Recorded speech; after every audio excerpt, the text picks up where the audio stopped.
A groundbreaking study came out recently. This is 2024 in the British Medical Journal. And what that study did was look at a bunch of other studies on the importance of exercise as a treatment for depression. And they ran fancy statistics and looked at, is there, how much evidence supports exercise as a treatment for depression, and is it a worthwhile treatment for depression? So I'm going to show you an editorial on that paper, and the paper itself is right here. So the paper we're discussing is Effective Exercise for Depression, Systematic Review and Network Meta-Analysis of Randomized Controlled Trials. And then the editorial here is a professor, editorializing about the paper. So the first thing I want to look at, and we'll bounce back and forth between the two, but the professor notes here, according to the World Health Organization, more than 300 million people worldwide have depression. Now, there's about 330 million people in the United States. So if you took all the people in the world with depression, you could populate the United States with them. So that's not a small group of people, and that's a large problem. And it's so large that if we scroll down here, you can see that globally more than 700,000 people die by suicide each year, and mortality from other physical illnesses such as diabetes, heart disease, and cancer increased by 50% when those affected also have depression. During the COVID-19 pandemic, the prevalence of depressive disorders increased almost 28%. And that's in large part due to lockdowns and not being able to be social and see your family and get outdoors in the sun and exercise, and all the negative impacts of the supposed life-saving procedures that were implemented. So there's a large worldwide burden to depression, and we've spoken on other videos about how the mainstream treatment in the US is pharmacological. They'll give you an selective serotonin reuptake inhibiting medications such as Prozac or Zoloft. And we've discussed at length in previous videos that many times people are not helped at all by those medications. And a large reason for that is because the mainstream medical paradigm of what causes depression is absolutely wrong, has never been proven, and has been disproven multiple times. And that's the monoamine hypothesis, which states depression is caused by a lack of serotonin. And again, that's been proven to not be true. So if the medications don't work well, we need other strategies, and psychotherapy is one of those. Cognitive behavioral therapy is a common one, but exercise is another option.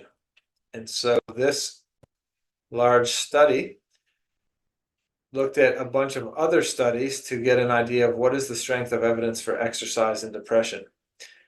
And you can see here that this study combined 218 different studies with a total of over 14,000 participants. And they compared active controls with patients who either got the usual standard of care for depression or a placebo tablet.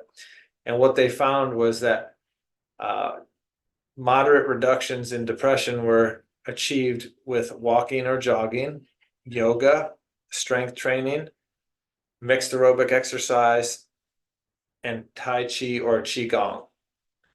The effects of exercise were proportional to the intensity prescribed, meaning the more intense the exercise, the better the result.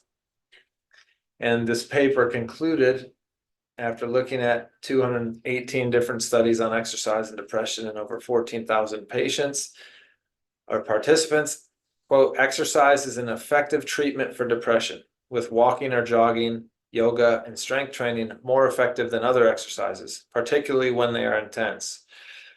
Exercise appeared equally effective for people with and without comorbidities. So that means, they had depression and diabetes, or depression and cancer, or, some other diagnosis. And it was equally effective with people with different baseline levels of depression. So it's equally effective with someone that had mild depression or moderate depression or high severe depression. And so what's new about this study is that exercise modalities are effective, and they're well tolerated, and they're cheap. And so if we look at it in a visual perspective, they have this nice graphic here.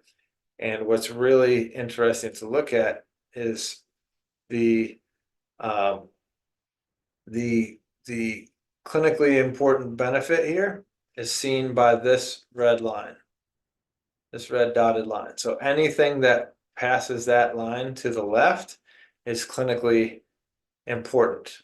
Okay. Anything in this pink area is equivalent to just a control group. So you do nothing, you have depression, and that's what you're going to get. So the thing to notice here is that the least effective treatment was what? The medications. But you go up from there and everything else was more effective. All the exercise stuff and the cognitive behavioral therapy.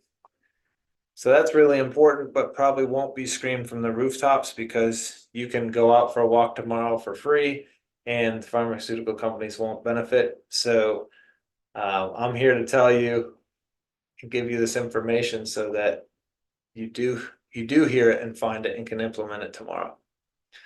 So these are the nuts and bolts of the study. If we look at the editorial, I like what the author says down here. So talking about that study, it says what again rehashes what they found. Walking or jogging, yoga, strength training appear to be more effective than other types of exercises.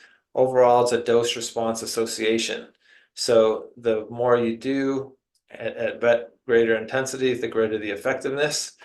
But even low intensity exercise such as walking and yoga conferred meaningful benefit. The effect size of exercise was comparable to that of cognitive behavioral therapy. So again, you know, if you're not in therapy but you exercise, you're going to get the benefit that you would in therapy. What if you did both? Probably get double the benefit, right? And then here in red, the author said the effect of exercise appeared superior to antidepressants. And again, you can see that here. The antidepressants are down here at the bottom. Everything else was higher. Okay, with everything from aerobic exercise up crossing the 0.5 line. Primary care clinicians can now recommend exercise, psychotherapy, or antidepressants as standalone alternatives for adults with mild or moderate depression. So thank you for your permission, sir, but we've been doing that for decades, at least the ones that are in the know and exercise common sense, but now it's published, so now you can prescribe exercise. Clinicians and patients should also take into account the benefit of exercise in preventing or treating chronic conditions such as type 2 diabetes, overweight and obesity, heart disease, cancer, and other cognitive impairments. Notably, physical exercise has also been shown to help prevent depression.